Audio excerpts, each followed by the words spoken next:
the newly uh, film in the Knives Out trilogy, Wake Up Dead Man, a Knives Out Mystery. It's directed, of course, by Rian Johnson, who did, of course, the first two Knives Out movies. The first came out in 2019, and then Glass Onion that came out 3 years ago in 2022. So, of course, this is a star-studded cast with Daniel Craig, Josh Brolin, Josh O'Connor, Thomas Hayden Church, Glenn Close, Mila Kunis, Daryl McCormack, Jeffrey Wright, etc., etc. All right, so I'm gonna give you guys a whole brief synopsis real quick. So, a young Prius Judd Duplicity, played by Josh O'Connor, is sent to assist a charismatic firebrand, Monsignor Jefferson Wicks, played by Josh Brolin. It's clear that it's not all as well in the pews. After a sudden and seemingly impossible murder rocks the town, the lack of an obvious suspect prompts local police chief Geraldine Scott to join forces with renowned detective Benoit Blanc, played by Daniel Craig, to unravel a mystery that defies all logic. And to get back in more to, so Detective Benoit Blanc sifts through a series of suspects when a Monsignor turns up dead. So, so to get the gist and the understanding of that, the things that I really like about this film, number one, I love the dark, ominous like feel and presence of the music and the score and the soundtrack. It really gives you like a more darker, flesher tone. I felt like the other previous films, and mainly the Glass Onion, it was a little bit too comedic and a little bit too goofy at times. But this one, I like the approach. I like the approach with the music. I like the approach where it gets a close-up shot to all of the characters, from Jefferson Wicks to Samson to, of course, Martha, played by Glenn Close, to Benoit Blanc, played by Daniel Craig, who is not really appears in the film as who is not in the film like that as much. He only appears in the film for like maybe a couple of scenes in the first act, but then you'll see him later on in the film. This mainly is a study about Judd Duplicity, played by Josh O'Connor, as this young priest who also has to call on Martha and has to call on the detective, Geraldine Scott, to really figure out what happened to the Monsignor. And then Benoit Blanc comes into the picture later on in the fold as he goes through a series of murder suspects, looks through like the last callings, and it also traces the tracks of what could have possibly been the case of why the Monsignor ends up turning up dead right before he could really get involved and get into the deep with the investigation. So, but yeah, I really like the score. I really like the soundtrack, and I feel like everybody in this star-studded cast really does their thing and really kills it in their roles. And I feel like everybody got a lot of moment to shine. Besides maybe a couple of people. The only two characters in here, which I'll talk about in the negative, that I really didn't feel like the supporting characters did not really get their moment to shine, and when they did, they didn't really revelate and really gave anything that's interesting to me.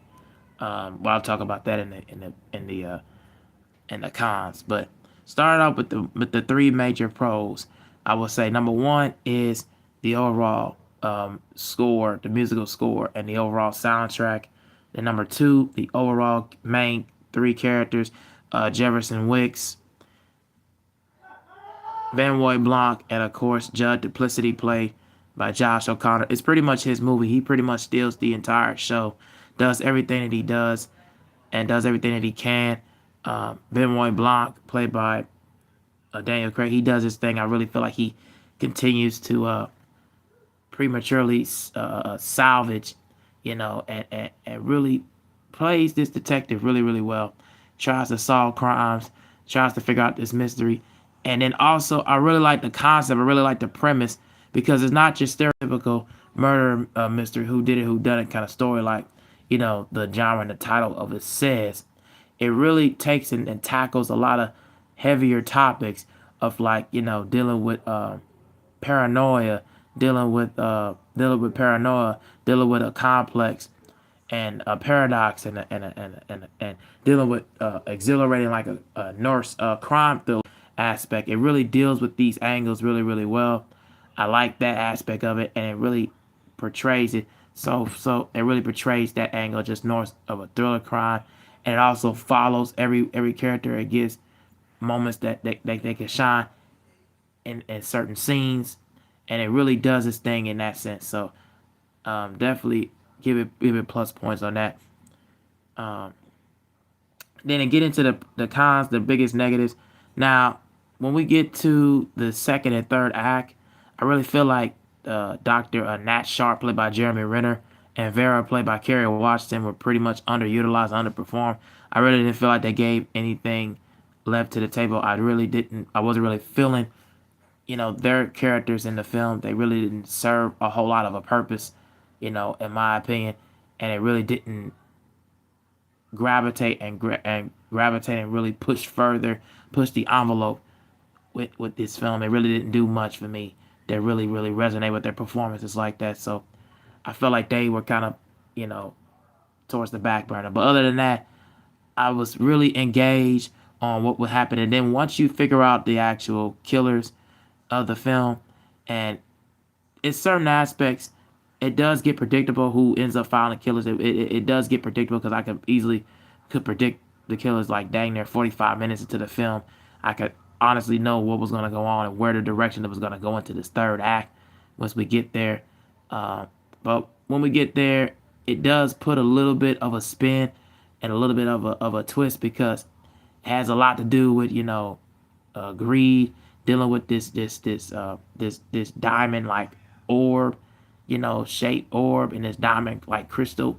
They end up looking at it, and then also what turns out to be a few people that took a bit of poison, and pretty much took a bit of poison. I'll just say that in the third act.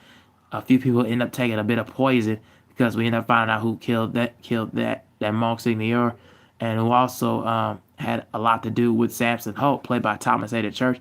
If I didn't mention him in the film, who also ends up getting poison in the film and ends up biting a bullet. But man, this film really does a lot to really engage the audience and really had a lot of obscurity and scrutinize.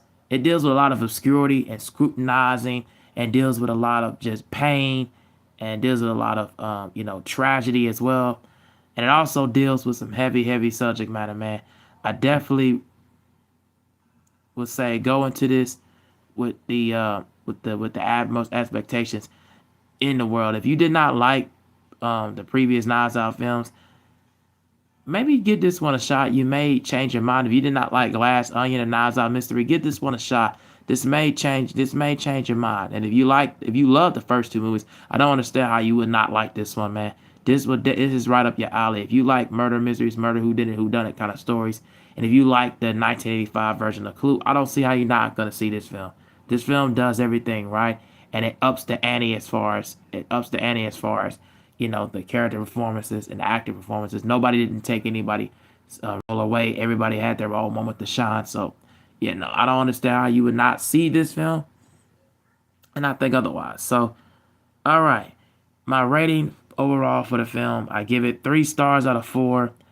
A high recommendation all the way through, and definitely give this one a watch. See it in your local theaters if it's in your theaters, and also see it on Netflix too. Watch it twice to really see and give you guys a quick indication of what be going on. So, all right, that is all I got to say for this one. Let me guys know what you think down in the comment section down below. And yeah, I am out. Peace.